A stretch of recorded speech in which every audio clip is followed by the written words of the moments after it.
Hi friends, இன்றைக்கி paleo டயட்டோட டே 24ங்க.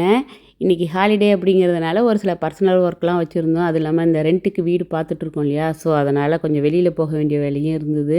ரோட்டில் பார்த்தா கார்களோட எண்ணிக்கை கொஞ்சம் கம்மியாக தாங்க இருந்தது. இந்த ஹீட்டால் இல்லையா, இல்லை இன்னும் ஸ்கூல் ஆரம்பிக்கல, நம்ம ஆளுங்களாம் இன்னும் வெளியே ஊரில் இருந்து வரலையான்னு தெரில.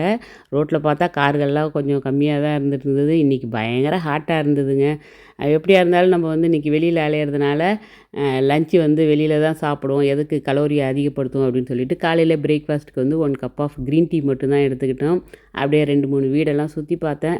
பட் மனசுக்கு பிடிக்கல. சரி லஞ்சுக்கு அப்புறம் கண்டினியூ பண்ணுவோம் அப்படின்னு சொல்லிட்டு இன்றைக்கி லஞ்சுக்கு பார்த்திங்கன்னா குக்குக்கு தான் போயிருந்தோம். அங்கே நான் சிக்கன் ஃப்ரை எடுத்துக்கிட்டேன். அவங்க பர்கர் எடுத்துக்கிட்டாங்க. தென் அகைன் ஒரு 2-3 ஹவுஸ் அப்படியே சுற்றி பார்த்தோங்க. பயங்கர அலைச்சல். பட் இன்னும் மனசுக்கு பிடிச்ச மாதிரி எந்த வீடும் அமையல. தென் சரி நெக்ஸ்ட் வீக் பார்த்துக்கலாம் அப்படின்னு சொல்லிட்டு ரொம்ப டயர்ட் ஆகிட்டதுனால அப்படியே வீட்டுக்கு வந்தாச்சுங்க.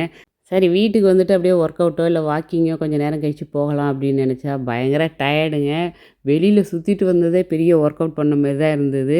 தலைவலி வேறு. ஸோ அப்படியே ஒரு கப் ஆஃப் பிளாக் காஃபி போட்டு 2 பேரும் குடிச்சிட்டு அப்படியே கொஞ்சம் ரிலாக்ஸாக இருக்கட்டும் அப்படின்னு சொல்லிட்டு ஊருக்கு பசங்கள்கிட்ட பேசிட்டு அப்படியே நெட்ஃப்ளிக்ஸில் ஒரு மலையாள படத்தை போட்டு பார்த்தோம். படத்தை பார்த்துட்டே அப்படியே தூங்கியாச்சு. கடைசியில் பார்த்தா கொஞ்சம் லேட் நைட்டில் பசிக்க ஆரம்பிச்சிது. சரி இனிமேல் போயிட்டு ஏதாவது குக் பண்ண முடியாது அப்படின்னு சொல்லிட்டு ஒரு க்ரீன் ஆப்பிளை மட்டும் நைட் டின்னருக்கு எடுத்துக்கிட்டேன். ஓகே ஃப்ரெண்ட்ஸ், இனி டே எனக்கு இந்த மாதிரி தான் போணுச்சு. நெக்ஸ்ட் வீடியோ மீட் பண்ணுவோம். பை. தேங்க்ஸ் ஃபார் வாட்சிங்.